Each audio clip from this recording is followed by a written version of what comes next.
3 straight wins for you guys now after Columbus and Philadelphia. How have you guys been able to, regroup and get back to those win ways? I think it's always a bigger picture. I think you're trying to do the process of what wins us games on both sides of the field. I felt Columbus, we created enough chances to win if we scored at certain times. I don't think necessarily we deserved to win, but there was a lot of good processes in there. The same with Philadelphia. I thought we were, for the 90 minutes, we were very good and limited them to very few chances. And then compared to ours, I thought we had some good moments. We had the ball off the line, the disallowed goal. So I think continuing to stick through the process and being realistic that sometimes you do a lot of good things and you don't get the results. Sometimes you do not a lot of good things and you get the results. So I think looking at that bigger picture, focus on who we are and where we're going, and then ultimately like the good behaviours, whether they're pretty or not. Chris, you gave a first start to Darwin Ortiz tonight. How do you think he played?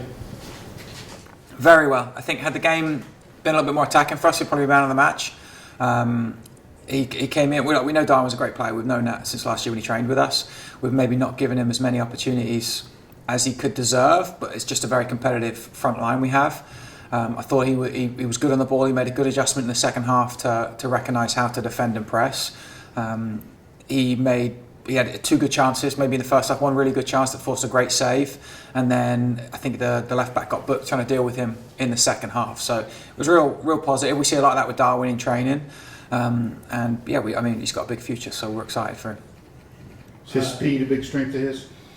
Yeah, I think that's part of it. I think it's his creativity, his skill on the ball. Like he's very deceptive and elusive, so I think that's a big thing for Darwin.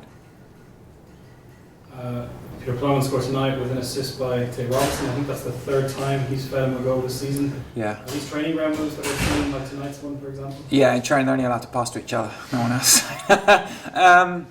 Yes and no. I think that the way we attack and try and create chances is it. And Tate we know is a big part of that, just based on how we play. We're trying to get Tate forward.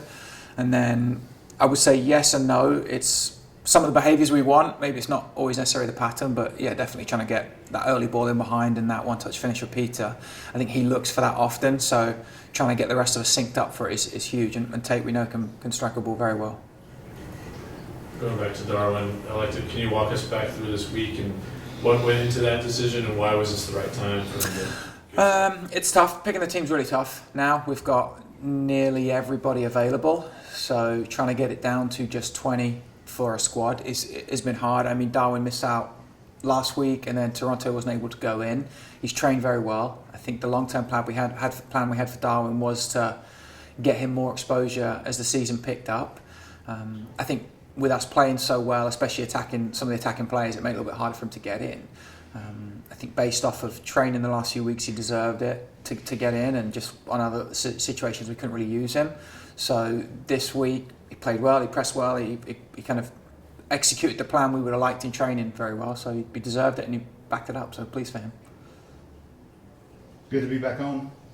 Yeah, very good, yeah. And then back away next week, but yeah, it's always good to be here. Yeah, I wish we could play every single game here. How good is Peter?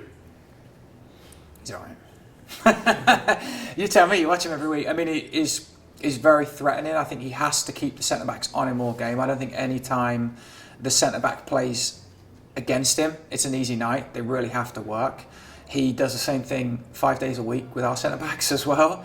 So his willingness to run in and get in those positions, and then his quality of finish is excellent as well. So yeah, he's been big for us. Like we spoke about before, it was a little bit of a delay just getting him in, just being international, and then trying to get him up to speed. So pleased to see he's showing exactly who he is to everybody. So. Seems great to me. Yeah, no, he is great. Yeah, we've got a few great players. So At this stage last season, we had 5 wins and now it's 8. Do you think that firmly puts to bed any doubts about the strong start, repeating itself like last season at this stage? I think so. I feel we deserve to be where we are. Maybe that wasn't the case last season, and again tonight we weren't great, and maybe we didn't do all the behaviours to win. But we've played a lot of good football and had some good results, and I think that's fair. I think I'm not naive to think that football is all about us having all the possession, all the chances, and being perfect. That's just not the reality at this level. So being good at knowing how to defend and seeing out games, and the last few weeks we played New England, excellent team, Huntsville, excellent team, Philly, excellent team, and Columbus, we know have some top players as well. I think they're going to obviously move up the table with results as it goes. There's no easy games in this league. and I think we've been competitive and we've done the behaviours to win. Maybe they're not the behaviours that everyone thinks are associated with championship winning teams, but that ability to grind out results, and they had a lot of chances and the majority of them weren't great tonight. It doesn't mean that they don't deserve more from the game, but I think for us, limiting what the opposition really get has been huge. And I feel we've got such a huge level to raise to. Like, we're not even anywhere near our stride yet, so that's a positive. If we can grind out results when we're not playing well, when we are, it's gonna come together. Jim, I'm going to ask one a little off script, but I know you were at the Chattanooga FC women game last night, so if you don't mind me just asking you one, what you thought of their performance? Oh, it was excellent. Yeah, it was a really enjoyable game. They created a lot of chances. There was some good football. We've got some really good players this year, so it's exciting to see the women's team. There was a fantastic support as well. We had a really good crowd. I think, again, Juan's done a great job. Juan and Marina have done a great job, Sebastian, with recruiting the players as well. We've got some talented players. We've got a clear identity of how we want to play and create a lot of good chances, so that's a positive for us all. It's a good benchmark for the guys as well. I think I referenced it pre-game. Like, they did this last night. That's on us now to do the same. Thank you. Just one more. I talked to Juan about building that squad. He was talking to some of the experienced players and what they offer, not just on the field.